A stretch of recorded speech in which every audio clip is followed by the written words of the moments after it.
The great conflict of the ages is about to intensify. But remember the words of Jesus. In me ye might have peace. In the world you shall have tribulation. But be of good cheer.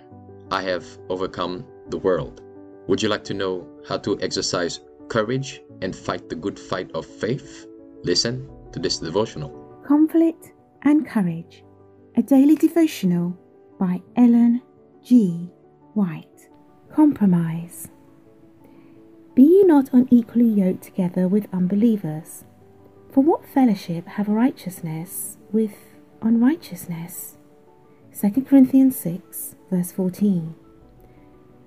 The town of Zorah being near the country of the Philistine, Samson came to mingle with them on friendly terms. Thus in his youth intimacies sprang up, the influence of which darkened his whole life.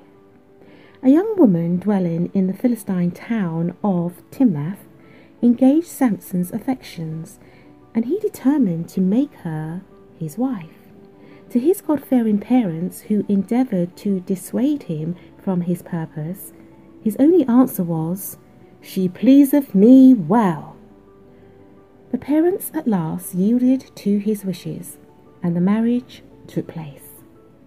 Just as he was entering upon manhood, the time when he must execute his divine mission, the time above all others when he should have been true to God, Samson connected himself with the enemies of Israel.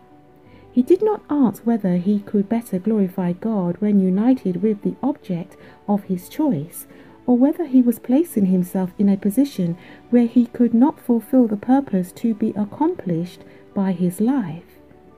To all who seek first to honor him, God has promised wisdom, but there is no promise to those who are bent upon self-pleasing.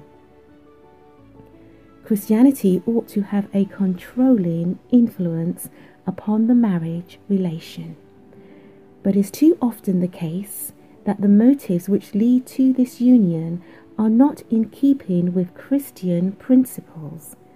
Satan is constantly seeking to strengthen his power over the people of God by inducing them to enter into alliance with his subjects.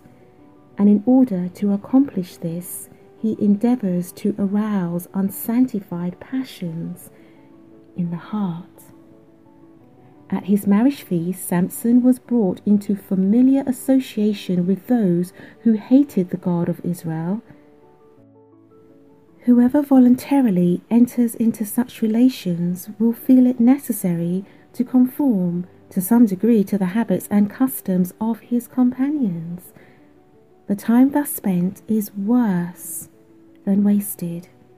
Thoughts are entertained and words are spoken that tend to break down the strongholds of principle and to weaken the citadel of the soul.